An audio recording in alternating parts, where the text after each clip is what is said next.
Good morning, children. I hope all of you are safe and healthy and following the guidelines laid by central government regarding COVID-19.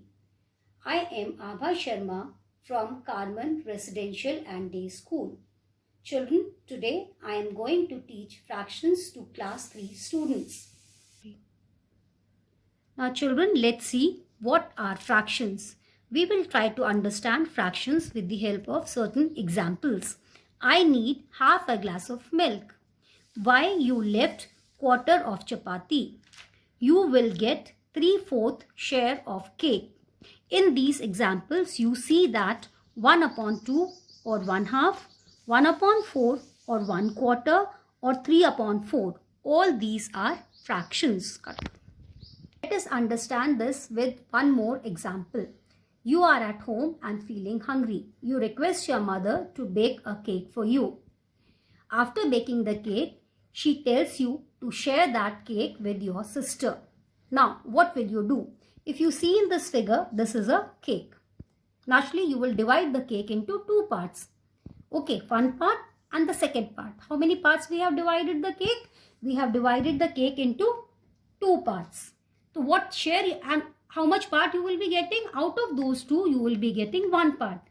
So what will be your share of cake? Your share of cake is 1. So the frac 1/2. That means you are getting one part out of those two. So 1/2 is a fraction. Now your sister, she says that no, it's not fair. Our parents are also there. So let us share the cake with them also. So now altogether you are 4 people. So what you will do? You will say the same cake is there. You will divide it into 4 parts because you are 4 members. First part, second part, third part and fourth part. So how many parts we have divided the cake into? We have divided the cake into 4 parts. And what is your share? You will get 1 piece out of this cake. So the fraction, what will be our fraction? The fraction will be 1/4.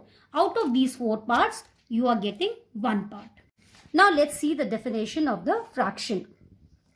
Fraction is a number that represents a part of a whole.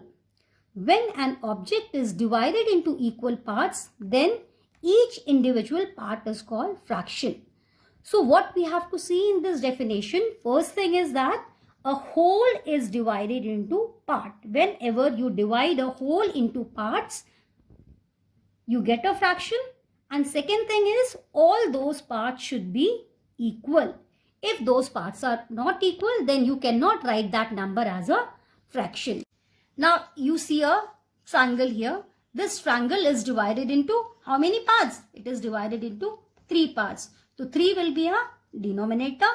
And how many parts out of those 3 parts? How many parts we have colored? We have colored 1 part. So our fraction will be 1/3. Where 1 is the numerator and 3 is the denominator. It is written as 1/3. In the fourth question, you see a circle there. This circle is divided into how many parts? Let's count them. 1, 2, 3, 4, 5, 6, 7, 8. How many parts the circle is divided into? 8 parts. So 8 will be a denominator. And out of those 8 parts, how many parts we have colored? We have colored 2 parts. So 2 will be a numerator. So now the fraction will be 2/8. It is written as 2/8. In the next question, you see a rectangle is there. This rectangle is divided into 10 parts. So 10 is our denominator.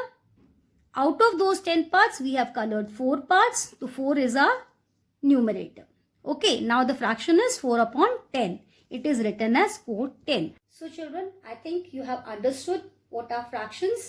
In the next video, I will tell you the types of fraction and how we do addition and subtraction of the fractions. Till then, stay at home, stay safe. Thank you. Let's see this with the help of an example. This is a rectangle. I have divided this rectangle into 4 parts, and you can see very clearly that all these 4 parts are equal. So this figure can be written as a fraction because all parts are equal. Whereas here you see another rectangle.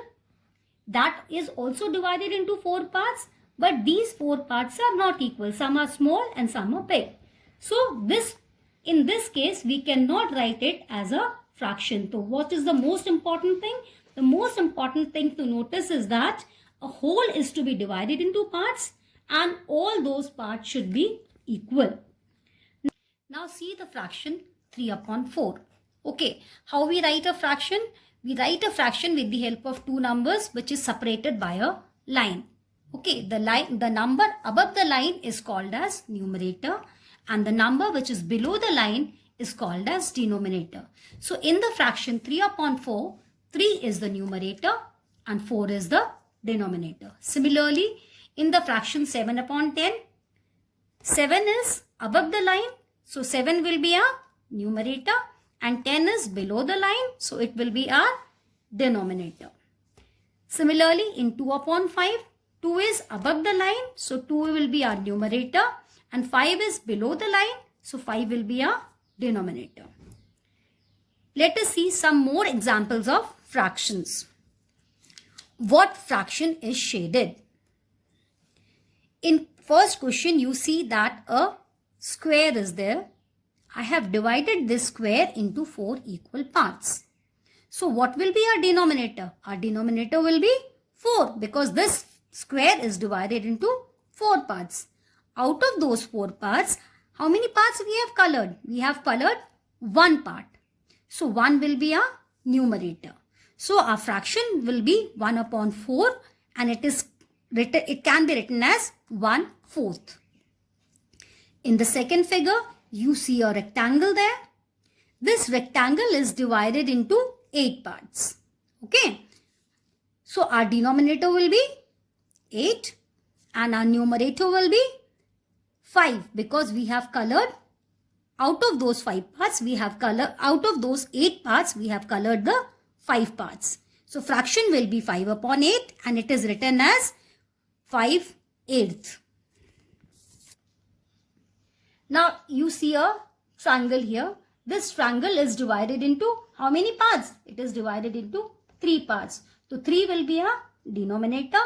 And how many parts out of those 3 parts? How many parts we have colored? We have colored 1 part. So our fraction will be 1 upon 3, where 1 is the numerator and 3 is the denominator. It is written as 1/3. In the fourth question, you see a circle there.